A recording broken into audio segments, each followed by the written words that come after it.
Allahverdi Khan was an Iranian general and statesman of Georgian origin who, initially a ghulām, rose to high office in the Safavid state. Iskandar Beg Munshi, the Safavid court historian at the time, describes him as one of the most powerful statesmen to hold office under this dynasty, and a man of great forbearance, modest and chaste. King Abbas I demonstrated his genuine respect and affection for him by personally supervising the funeral arrangements, and by going to his house the day after his death to offer his personal condolences to his family. Biography Background Allahverdi was born a Christian Georgian, surnamed Untitled. Like many of his compatriots and fellow Christian Georgians, Armenians and Circassians, he was taken prisoner in the course of one of the Caucasian campaigns of Shah Abbas I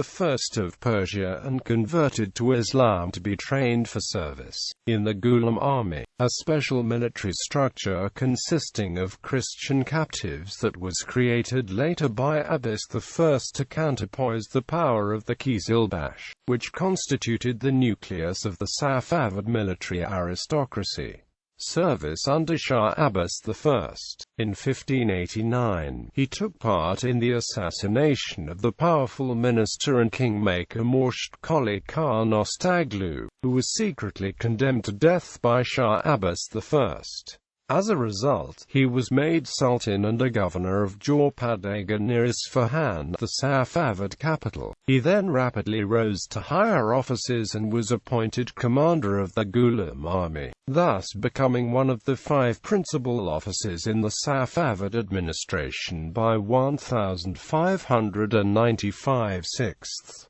In the same year, Shah Abbas I appointed him the governor of Fars, a move that made him the first ghulām to attain equal status with the qizilbash emirs. This act also meant that the large provinces would no longer be administered by semi-autonomous and frequently self-minded qizilbash emirs, but by officers appointed directly by the Shah. In 1596 he was transferred to the governorship of Khojalulia. In 1597, 2 clans of the Afshar tribe, the Arsalu and Gunzulu, together with some Lur and Arab tribes, rebelled at Ram Hormuz. However, it was shortly suppressed by Allahverdi Khan. In August 1598, Allahverdi Khan, as of Sardar-e-Lashkar, was instrumental in recovering Herat from the Uzbek tribes, and shortly after this victory was ordered by the Shah to put a powerful qizilbash emir, Ziyad Khan Karamanlu, to death.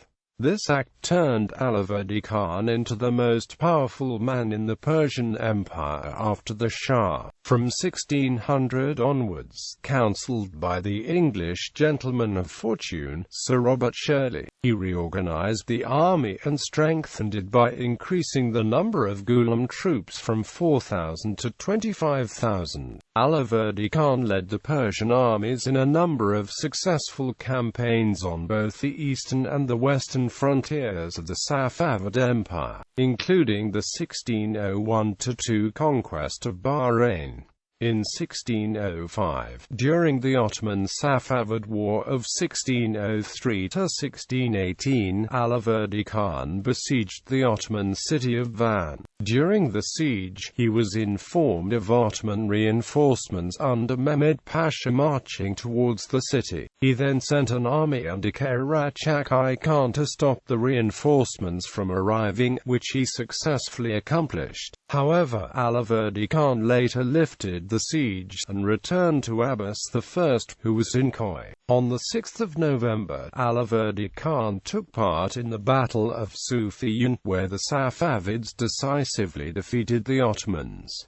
Death and burial. Allahverdi Khan died on 3 June 1613, during a visit at Isfahan. His death greatly saddened Abbas I, who accompanied his bier to a place where the corpse of the deceased were richly washed and prepared for the burial. Abbas I also visited the house of Allahverdi Khan's family in Isfahan, where he offered his condolences. He thereafter appointed Allahverdi Khan's son Imam Imam Ghulām Khan as the governor of Fars, thus succeeding his deceased father. Allahverdi Khan was buried in an exquisite tomb at Mashhad. His tomb was built next to the Imam Reza shrine as a unique way of respect, which reflects his standing and status in the Safavid Empire. The tomb still stands to this day. It is an elegant two-storied octagonal structure with marble slabs and tiles sheathing the interior. Allahverdi also had another son named Daud Khan, who would later serve as the governor of Ganja and Karabakh. Legacy. Allahverdi Khan presided over construction of several public buildings and charitable foundations. The Polisiose Bridge across the Zayanda River, built by the architect Mir Jamal al-Din Muhammad Jabiri in Isfahan under Allahverdi Khan's patronage, still bears the general's name. Allahverdi Khan is furthermore credited with several other building works, such as the large double dam near